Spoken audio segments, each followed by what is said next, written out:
कोई भी राजनीतिक दल अपनी हार का विश्लेषण कैसे करता है, और इससे भी अहम सवाल, वो एक जटिल निर्वाचन क्षेत्र को वापस जीतने के लिए डेटा पर आधारित एक ठोस रणनीति कैसे तैयार करता है। आज का हमारा विश्लेषण इसी सवाल का जवाब ढूंढने की एक कोशिश है। ये किसी का पक्ष लेने के लिए नहीं है, बल्कि ये समझने के लिए है कि शासन के लिए डेटा इंजीनियरिंग कैसे काम करती है। चलिए हम आपको असम के बारछला चलते हैं। ये एक ऐसा इलाका है जहां नदी, चाय के बागान और लोगों का वोट, ये सब एक दूसरे से बहुत गहराई से जुड़े हुए हैं। यहाँ की जमीन की अपनी एक कहानी है और यहाँ के लोगों की अपनी चुनौतियां, और यहीं से मतदाता का विश्वास जीतने की असली चुनौती शुरू होती है।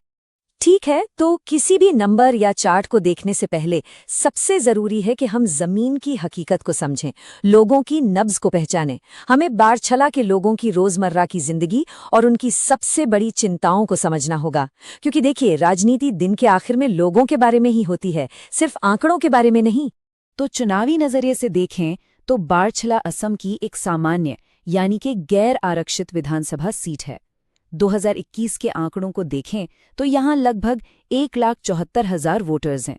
ये एक बहुत बड़ी संख्या है, जहाँ हर एक आवाज की अपनी अहमियत होती है। अब यहाँ की सबसे दिलचस्प बात है बारछला का सामाजिक तानाबाना। ये कोई एक जैसा समाज नहीं है। यहाँ चाय बागानों में काम करने वाली एक बहुत बड़ी आबादी है, जो आदिवासी और ओबीसी समुदाय से आती है। इसके अलावा बोडो और दूसरे स्वदेशी समुदायों की भी एक अच्छी खासी तादाद है। साथ ही तांती और महंत जैसे हिंदू ओबीसी परिवार, एक उभरता हुआ युवा वोटर और कुछ मुस्लिम समुदाय भी हैं। और अगर हम इतिहास देखें तो यहाँ चाय बागान का आदिवासी वोट ही हमेशा से निर्णायक रहा है। तो सबसे बड़ा सवाल ये है कि लोगों की असल शिकायतें क्या हैं। सबसे पहले बाढ़ के बाद राहत और पुनर्वास में अनदेखी।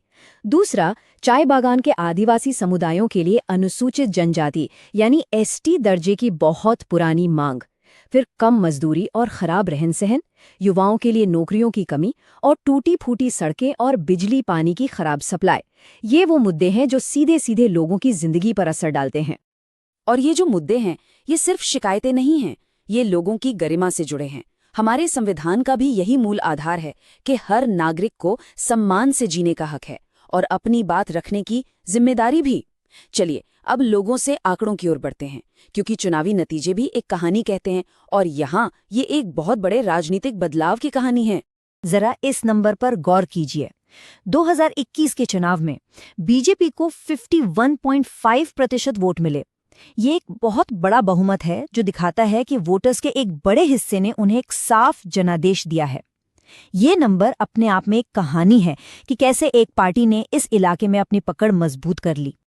और ये जीत सिर्फ प्रतिशत में नहीं थी, जीत का अंतर था 17,782 वोटों का। चुनावी राजनीति में इसे एक बहुत बड़ा मार्जिन माना जाता है, जो विपक्ष के लिए चुनौती का पैमाना दिखाता है। मतलब ये महज एक जीत नहीं थी, ये एक निर्णायक जीत थी। अब जरा 2016 के इस आंकड़े को देखिए, 33.07% का रिकॉर्ड मतदान। ये एक बड़े राजनीतिक बदलाव का साल था। सवाल ये उठता है कि उस साल ऐसा क्या हुआ कि इतने सारे लोग वोट डालने निकले। ये असाधारण लामबंदी एक गहरे बदलाव का संकेत दे रही थी। ये टाइमलाइन सत्ता के इस बदलाव को बिल्कुल साफ कर देती है। 2001 से 2011 तक कांग्रेस ने लगातार 3 बार बारछला पर अपनी पकड़ बनाए रखी। फिर 2016 में बीजेपी ने 45% वोट के साथ पहली बार यहां जीत हासिल की, और 2021 में 51.5% वोट के साथ अपनी स्थिति और भी ज्यादा मजबूत कर ली। तो अब हम विश्लेषण के उस हिस्से में हैं जहां हम ये समझने की कोशिश करेंगे कि इन आंकड़ों के पीछे के असली कारण क्या थे। ये किसी एक व्यक्ति के बारे में नहीं है, बल्कि उन पैटर्न के बारे में है, उन सिस्टम के बारे में है जिन्होंने इस बदलाव को मुमकिन बनाया। ये टेबल हमें पिछले 7 चुनावों का कच्चा डेटा दिखाती है। ध्यान दीजिए, कांग्रेस 2011 में लगभग 48% पर थी, जो उनका शिखर था, और फिर 2016 में उनका वोट शेयर एकदम से गिर गया। ठीक उसी समय बीजेपी का वोट शेयर तेजी से आसमान छूता है। ये एक बदलते हुए राजनीतिक समीकरण का साफ संकेत है। तो यहाँ हम 2 मुख्य पार्टियों की बिल्कुल उल्टी यात्रा देख सकते हैं। एक तरफ कांग्रेस का घटता हुआ जनाधार है, जो 2016 में बिखर गया, दूसरी तरफ बीजेपी का उदय है, जो 2011 से पहले एक मामूली पार्टी थी और आज मुख्य प्रतिद्वंद्वी और विजेता बन गई। ये एक क्लासिक कहानी है, एक स्थापित ताकत का पतन और एक नए दावेदार का उदय। इस स्रोत का ये एक वाक्य पूरी कहानी को बयां कर देता है। ये पैटर्न एक अस्थिर वोटर दिखाते हैं, एक बंटा हुआ कांग्रेस विरोधी वोट और एक निर्णायक एसटी चाय बागान ब्लॉक। इसका मतलब साफ है कि वोटर किसी एक पार्टी के प्रति वफादार नहीं है और चाय बागान का वोट जिसके भी पक्ष में जाता है, जीत उसी की होती है। यही बाढ़छला की राजनीति का असली केंद्र है। तो अब तक हमने समस्या का विश्लेषण किया है। चलिए अब समाधान की ओर बढ़ते हैं। अब हम उस व्यवहारिक रणनीति की बात करेंगे जिसे विश्वास को फिर से बनाने के लिए डिजाइन किया गया है। ये सिर्फ वादे करने के बारे में नहीं है, बल्कि विश्वास कमाने के बारे में है। वापसी का ये प्रस्तावित अभियान 3 अलग अलग चरणों में बांटा गया है। ये एक समय सीमा में बंधी हुई योजना है। पहला चरण, पहले 30 दिनों में राहत और तालमेल बनाने पर फोकस करना। दूसरा चरण, अगले 30 दिनों में मुद्दों पर अभियान चलाना और संगठन को मजबूत करना। और तीसरा चरण, आखिरी के 30 दिनों में सही संदेश को लोगों तक पहुंचाना और उन्हें वोट देने के लिए बाहर निकालना। तो इस रणनीति के मुख्य स्तंभ क्या हैं? पहला, बाढ़ पीड़ितों के साथ सहानुभूति रखना और उन्हें असल में पुनर्वास देना। दूसरा, चाय बागान के नेताओं के साथ मिलकर गांव के स्तर पर कमेटियां बनाना। तीसरा, बीजेपी के अधूरे वादों की तुलना अपनी ठोस योजनाओं से करना। चौथा, बूथ कमेटियों और जमीनी कार्यकर्ताओं को मजबूत करना। और आखिर में, अगर उम्मीदवार स्थानीय नहीं है तो उसकी कमी को जमीनी स्तर पर मौजूदगी से पूरा करना। और इस रणनीति को अमल में लाने के लिए आज के दौर के आधुनिक उपकरणों का इस्तेमाल भी जरूरी है, जैसे छोटे छोटे समूहों तक संदेश पहुंचाने के लिए व्हाट्सएप पॉड्स, स्थानीय बोलियों में छोटी छोटी कहानियों वाले वीडियो के लिए इंस्टाग्राम रील्स, अफवाहों को खारिज करने के लिए एक फैक्ट चेकिंग टीम और सोशल मीडिया को जमीनी कार्यक्रमों से जोड़ना। और जब हम इन डिजिटल तरीकों की बात करते हैं तो भारत के डीपीडीपी फ्रेमवर्क के तहत नागरिकों की प्राइवेसी और उनकी सहमति का सम्मान करना सबसे जरूरी हो जाता है।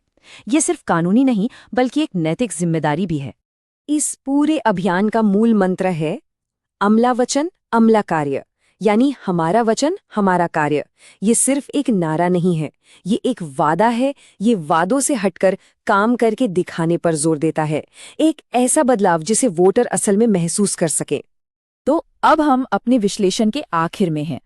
ये सिर्फ एक चुनाव जीतने की रणनीति नहीं है, ये शासन के एक बड़े दर्शन के बारे में है। ये लोगों और उनके चुने हुए प्रतिनिधियों के बीच एक नए अनुबंध का प्रस्ताव है।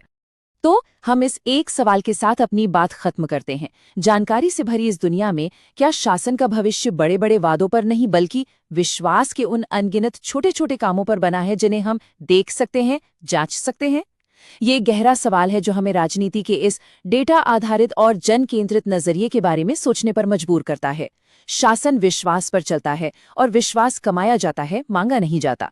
अगर आप एक जन केंद्रित नेता बनना चाहते हैं और अपने निर्वाचन क्षेत्र का उत्थान करना चाहते हैं तो blueprintstrategies.ai से mgr@blueprintstrategies.ai पर संपर्क करें या 08042041602 पर कॉल करें।